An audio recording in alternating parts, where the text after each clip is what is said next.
The world is currently rejoicing over the recently established ceasefire between Israel and Gaza. The relentless onslaught that plagued Gaza for the past 15 months has finally come to an end. The people of Gaza, who have been enduring indescribable suffering, can now, at last, experience a semblance of safety for themselves and their children, even though their homes and livelihoods lie in ruins.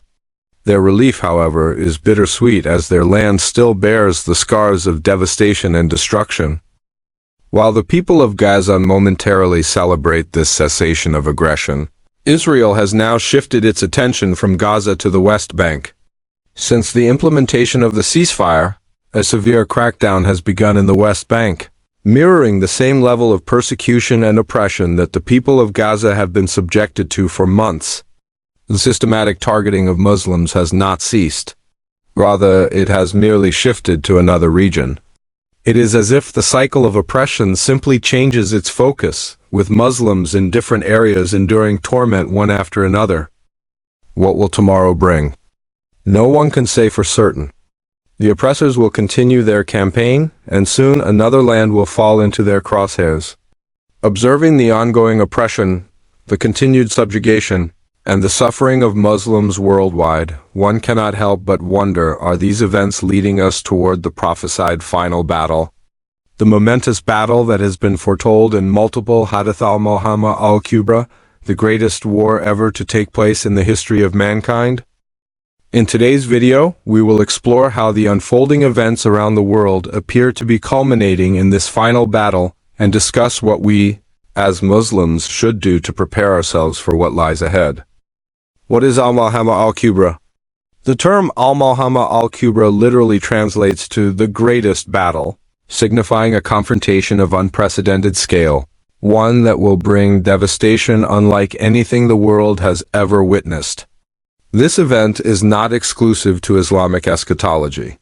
Christian theology also speaks of a final war, referring to it as the Battle of Armageddon. However, in the Islamic tradition, this war is foretold to take place just before the emergence of Dajjal.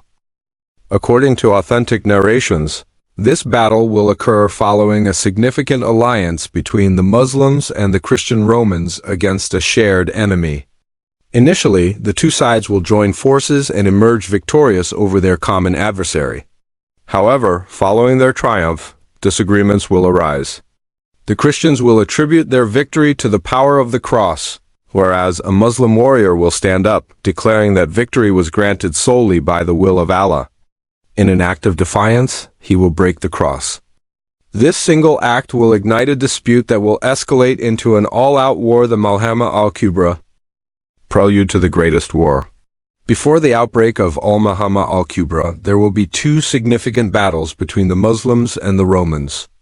Various narrations suggest that a ruler from Egypt will first be forced to flee his homeland, seeking refuge among the Christians in Europe. The European Christians will grant him asylum, and he will remain in exile for nearly 20 months. However, he will eventually return with their support, reclaiming his rule in Egypt. This event will set the stage for an insurrection against the Muslims in Egypt, leading to a fierce confrontation. Despite the opposition, the Muslims will prevail by the decree of Allah. Undeterred, the Christian Romans will amass yet another army in an attempt to crush the Muslims once and for all. However, once again, the Muslims will emerge victorious, albeit at great cost. This conflict will bring immense casualties, resulting in devastating losses of life and property. Palestine at the heart of the conflict. It is crucial to recognize that this turmoil is set to unfold in none other than the land of Palestina, region already experiencing severe hardship under occupation and oppression.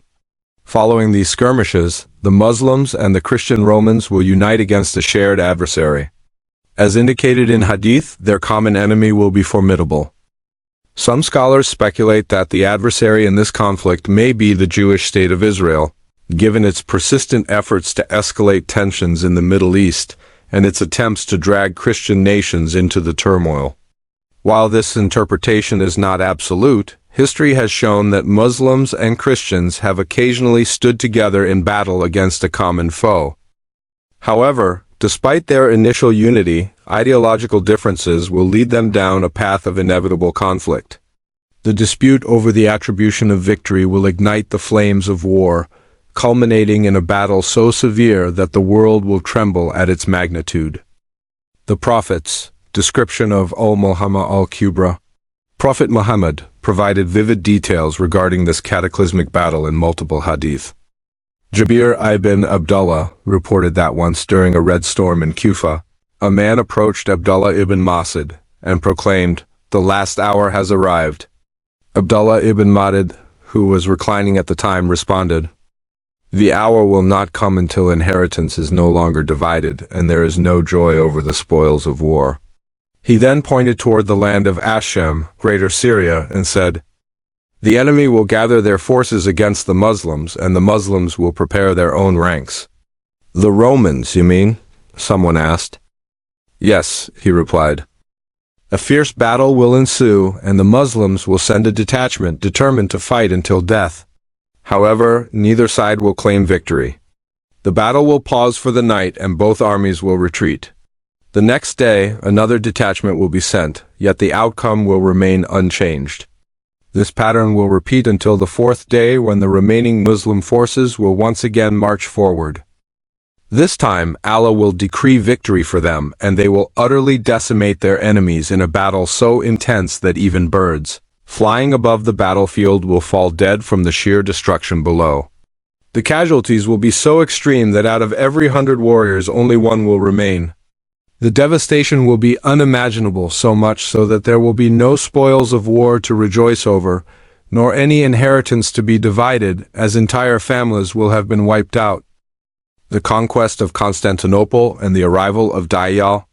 Another significant event tied to this war is the prophesied conquest of Constantinople, the present-day city of Istanbul. Although Istanbul is currently a Muslim-majority city, the Hadith suggests that it will once again come under Muslim control, possibly indicating a restoration of its Islamic identity. Abu Huraira reported that Prophet Muhammad said, "You will conquer Constantinople, and as you distribute the spoils of war, Shaitan will cry out, 'Dajjal has taken your place among your families.' At this, the Muslims will leave everything behind and return to face the greatest trial of their time, the emergence of Dajjal." Preparing for the future. Before the emergence of Dajjal, the world will witness immense tribulation. If we are indeed living in the end times, then it is only a matter of time before these events unfold before our very eyes. Currently, Zionist leadership in Israel is fervently working toward hastening the arrival of their so-called Messiah, who is in reality Dajjal. Their actions inciting war, spreading chaos, and orchestrating bloodshed are all part of a grander scheme to set the stage for his emergence. As believers, it is our responsibility to prepare for what is to come. We must strengthen our faith, increase our knowledge of Islamic eschatology, and educate our children about the trials that lie ahead. Training in horseback riding, archery, and self-defense are beneficial skills that could prove crucial in the future. Above all, we must turn to Allah in sincere repentance and supplication, asking Him to protect us from the tribulations of the end times.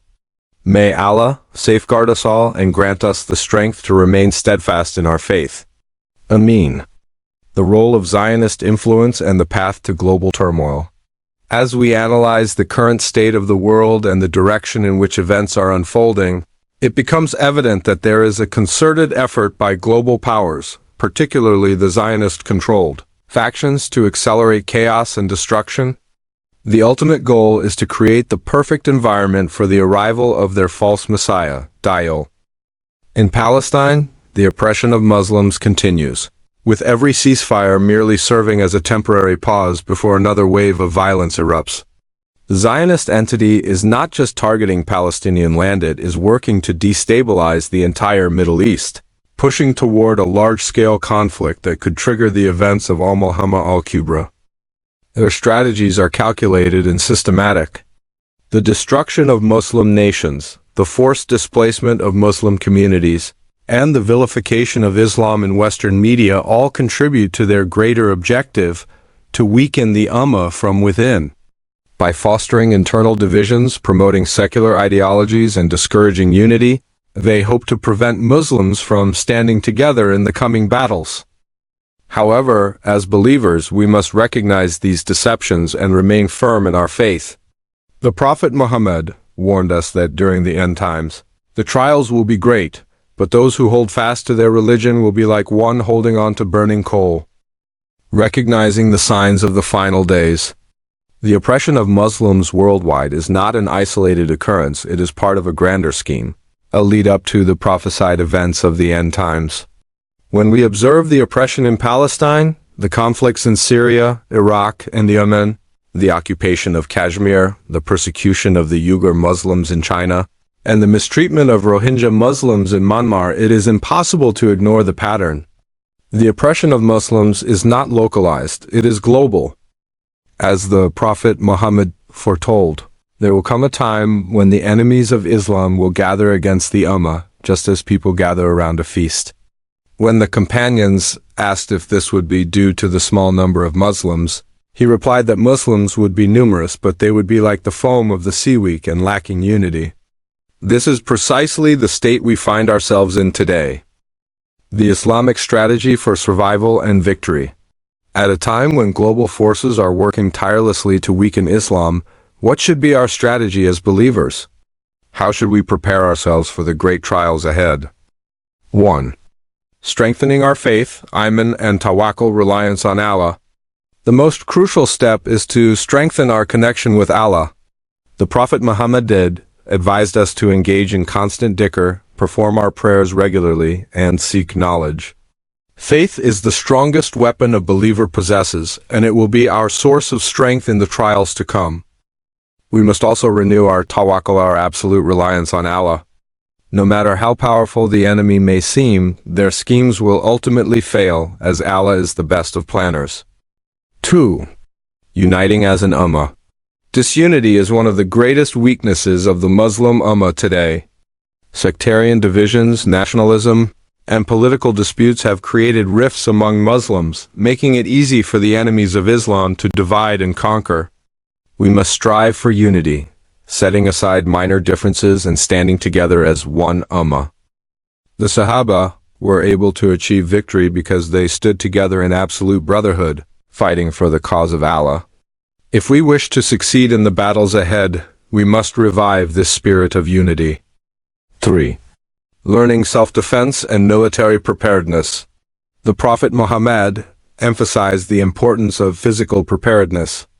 In an era of modern warfare, where nuclear threats and biological weapons exist, we must equip ourselves with knowledge and skills that can help us survive. Learning horseback riding, archery, and self-defense are not just traditions, they are means of preparation for the trials that may arise. Just as the Prophet advised his companions to prepare themselves for battle, we must also ensure that we are physically and mentally capable of facing adversity. 4. Teaching our children about the end times. The future of the Ummah lies in the hands of our children. If we fail to educate them about their faith and the trials of the end times, they will be unprepared for what is to come.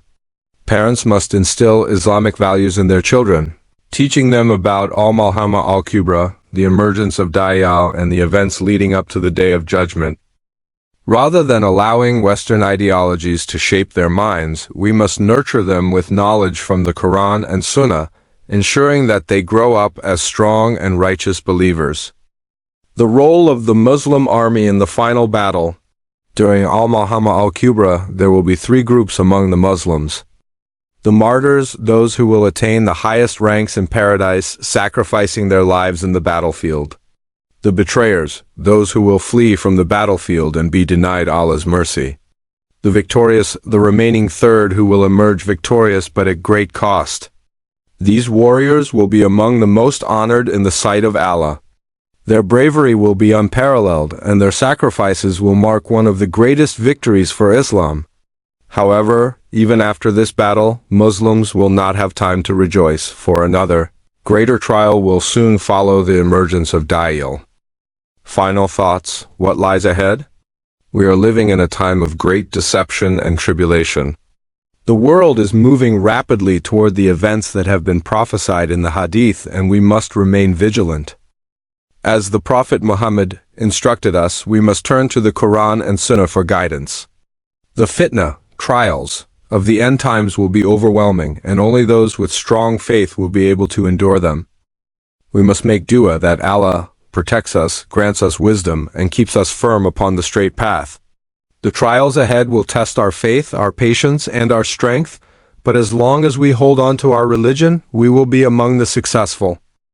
May Allah guide and protect us all. Grant us steadfastness in our faith and prepare us for the challenges ahead. Ameen.